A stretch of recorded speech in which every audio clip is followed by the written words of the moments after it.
რუსთავში ახალი მუსიკალური ფესტივალი გეგმება. კონკურს ფესტივალი მიმდინარე წელს დაარსდა და მისი მიზანი ქვეყნის მასშტაბით ახალი ნიჭიერი სახეების გამოვლენა და ქართული სიმღერით იდეის წახალისება.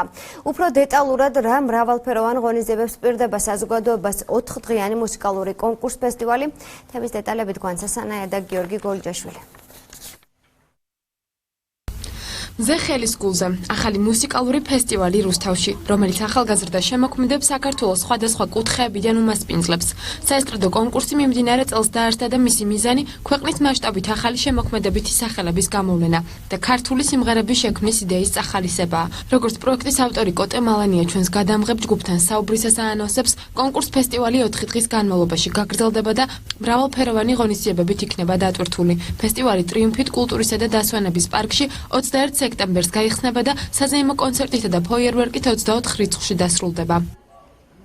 მიმაჩნია რომ ამ უძველეს მიწა-წყალზე ეს მაინც ნოვაციაა, იმიტომ რომ ეს თავს მოუკრებს კულტურის და კერძოდ ვოკალის და საესტრადო ჟანრის მოყვარულ ყველა ახალგაზრდას 5 წლიდან 18 წლის ჩათვლით მთელი საქართველოდან. ძალიან საინტერესო სპექტრი გვეყოლება მონაწილეების და ფესტივალი იქნება ძალიან საინტერესო. აი აქ ჩვენი მერიის წინ აი სპეციალურად აგებულ სცენაზე იქნება დახურვა საზეიმო ფესტივალის, ერთი წლით დაიმშვიდობა საზოგადოებას, იქნება უამრავი სურპრიზი, უამრავი ჯილდო. ჩვენ უკვე თანხმობა მივიღეთ ისეთი ადამიანებისგან, ისეთი ცნობილი აი ამ სფეროში ჩაბმული ადამიანის, როგორც არის თეატრალური კვარტეტი, სალომე ბაკურაძე, ნოდიკო ტატიშვილი, ნუგზარ კვაშალი, ნუციკო ჯანელიძე.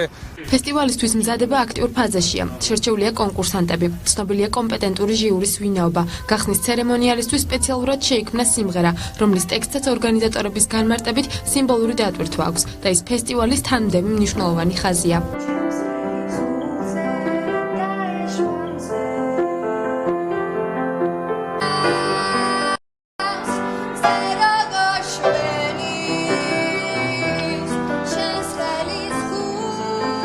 ეს სიმღერა იქნება, ასე ვთქვათ, სიმბოლური დატვირთვა ამ ფესტივალის და ჩემთვის ძალიან დიდი პატივია, რომ მიწევს ამ სიმღერით ფესტივალის გახსნა. წლების განმავლობაში ეს სიმღერა იქნება ამ ფესტივალის სიმბოლო. სხვა წლებში თუ საერთაშორისო სახე მიეცემა ფესტივალს, ინგლისურ ენაზეც შესაძლებელი იქნება ამ სიმღერის შესრულება და ვიმედოვნებ, რომ მეც შემეძლება, რომ ინგლისურ ენაზე შევასრულო. მონაწილეებს და სტუმრებს უამრავი საჩუქარი და ჯილდოელით. სპეციალურად ფესტივალისთვის დამზადდა სხვადასხვა კატეგორიის სკულპტურული სტატუეტები. კონკურსის ერთ-ერთი მთავარი ჯილდო 3 ემბლემა, პირველი, მეორე და მესამე ხარისხის სტატუეტი მზეხელის გულზე, რომელზეც ცნობილი ქართველი მოქანდაკე მალხაზ ჩალაძე მუშაობდა. ბრინჯა გადავწყვიტე მე ესე რომ რაღაც ესეთი ფორმით შეგვექונה ეს ესკიზი. ესკიზი არ არის, ეს უკვე დასრულებული პროექტია, რომელიც იქნება პრიზი იმ მონაწილეებისთვის, რომლებიც მიიღებენ მონაწილეობას ამ ფესტივალში და დაჯილდოებებიან.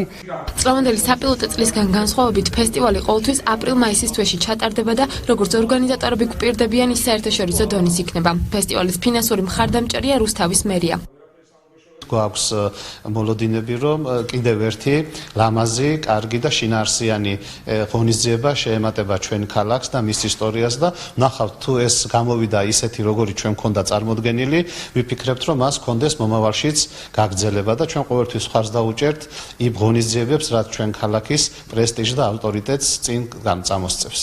საესტრადო კონკურსი მზეხელის გულზე რუსთავ ქალაქობის ტრადიციული ზეიმის ფარგლებში გაიმართება და მონაწილეებს და მაყურებელს კიდევ არაერთ სიურპრიზი პირდება. დღეს დიდი ათის ფარგლებში რუსთავის ხარები მარნეულის არმას დაუპირისპირდა. 13 ტური თბილისის შევარდენის სტადიონზე გაიმართა. შეხვედრა მეტად დაძაბული გამოდგა. პირველი და მეორე ნახევარიც ქულაზე მიმდინარეობდა. საბოლოოდ ხარებმა არმაზი სამხულიანი სხვაობით 15-18 დაამარცხა. მომდევნო თამაშს რუსთაველები საკუთარ მოედანზე 23 სექტემბერს თბილისის აკადემიის წინააღმდეგ გამართავენ.